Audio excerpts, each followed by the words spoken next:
You are not where you're supposed to be because of you. It's all you. You tell yourself lies, reasons. I'm too tired. I need to rest. I'm too hungry. I'm too full. Something else is more important. I don't have time.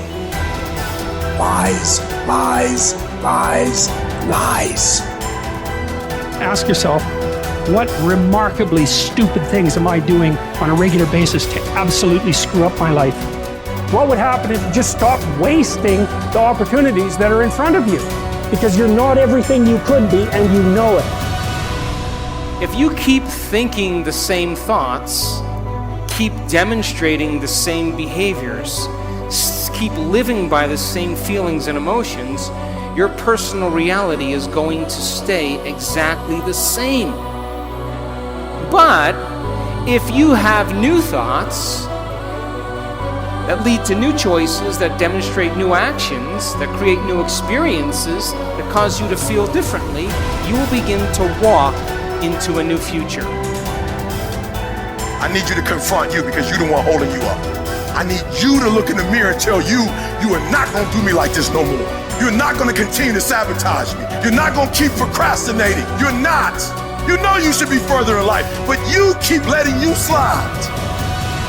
Hold you accountable and don't let you off the hook. If for 10 years, if you didn't avoid doing what you knew you needed to do, what would you be like? You'd be 10 times more efficient, 20 times more efficient. And you could be way better. You could be incomparably better across multiple dimensions. Do something away from the normality of what you've been doing. Why not try it, man? Shock the system.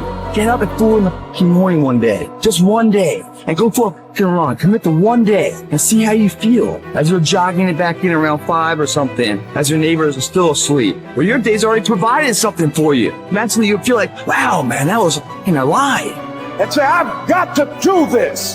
This is my stuff. This is why I showed up. It's not going to be easy. When you want to change, it's not easy. If it were in fact easy, everybody would do it. But if you're serious, you'll go all out. So yes, I'm going to do something about this situation. You do what it is you're supposed to. You're supposed to build something. You're supposed to create something. I don't know how to do it. Learn. The question is not, is it possible for you to be a millionaire? Is it possible for you to have all your dreams become a reality in your lifetime? Yes, it is possible. But the real question is, have you made the decision?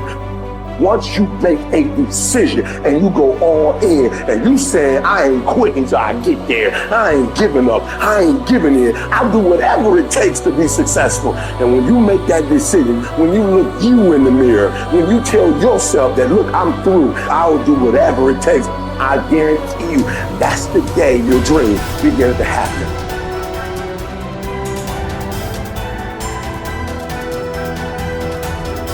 So then, when you have a purpose or a vision or a mission or an intent that's bigger than you, it means it signifies something that's ongoing. You could have a purpose to go east, and there's never an end to east.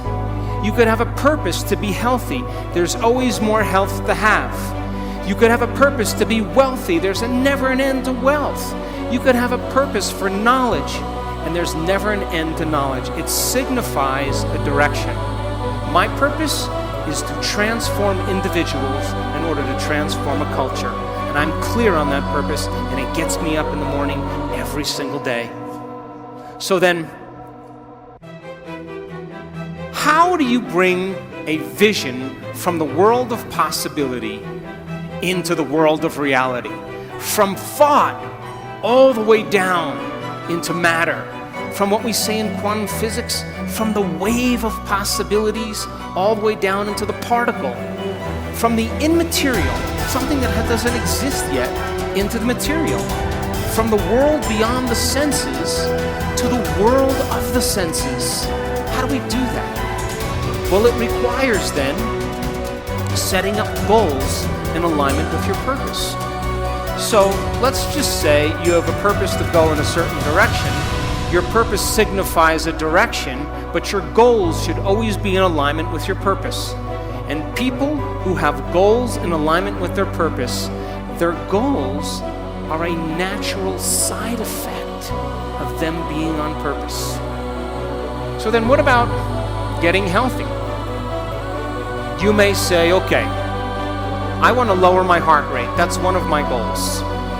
I want to lose, 10 kilos. I want to have more energy. I want to wear a new wardrobe and have a new relationship. This is the short-term goal at the beginning, and the long-term goal is at the end. And as long as you keep making the same choices, demonstrating the same behaviors, reproducing the same experiences, feeling the same way, you'll arrive at all of those goals.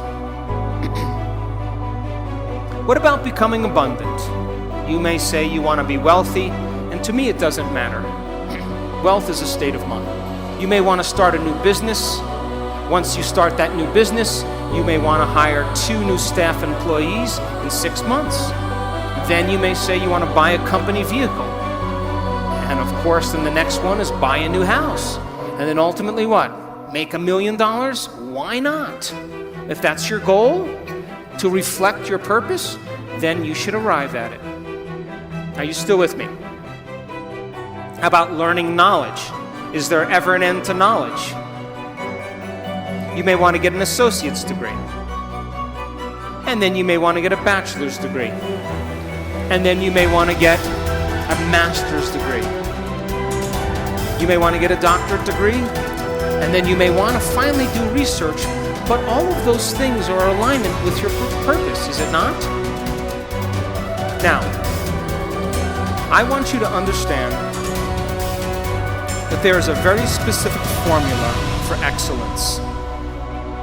And the formula requires a person who has a clear purpose. But there are 2 other ingredients that put this together. The first thing is called competence. You know what competence is? Somebody who does something really well. The more competent they are, the better they are at doing something. The third thing is called accountability. Accountability means if you say you're going to do something, you do it. And if someone asks you to do something, you do it really well. And if you combine a person who's on purpose with a high level of competence and accountability, you have excellence in an individual. I run 3 companies, and all 3 companies, my teams, are very high on their purpose scale. They better align with my purpose. They have very high level of competence, and they are very high on the accountability scale. And I don't even bother them. I never even manage them. Because if they're not competent, accountable, and on purpose, they're going to stand out with the rest of the culture, and other people are going to be doing their job, and they are not going to keep up. And I say to my staff, I run an Olympic level team. You have to be able to play at an Olympic level. If you can't be competent and accountable on purpose, there's nothing personal. We just have to cut you because we're moving at a fast pace. Be someone who is cool under pressure. Value serenity instead of outrage. It seems that our culture is moving in the wrong direction here. If you are blessed enough to not be on social media, you might be surprised to learn that the angriest, most passionate public figures are rewarded with the most clicks and biggest audiences. Our culture has begun to confuse passion with substance, reward the loudest and angriest voices, and thus incentivize behavior wholly at odds with Stoic wisdom.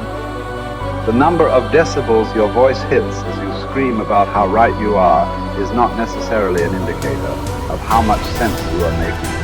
As a society founded on reason and Western Enlightenment ideals, we must hold ourselves to a higher standard. We have to collectively stop allowing emotion and passion to pass for reason and factual debate. The media's goal is to literally challenge your ability to be still. A tough American intent on improving upon their current self, is not tricked into an emotional reaction by these headlines. You do not write an angry tweet. You do not hurl an insult. You are cool and measured and skeptical. You are curious what the agenda of the journalist might be and what facts or context they might be leaving out. You seek out a different story on the same topic from an opposing view, and you find out that many of the claims made in the original story were convincingly debunked. And just like that, you are a Zen master of stillness and stoicism. I will not quit in the face of danger or pain or self-doubt. I will not justify the easier path before me. I decide that all my actions, not just some matter. Every small task is a contribution toward a higher purpose.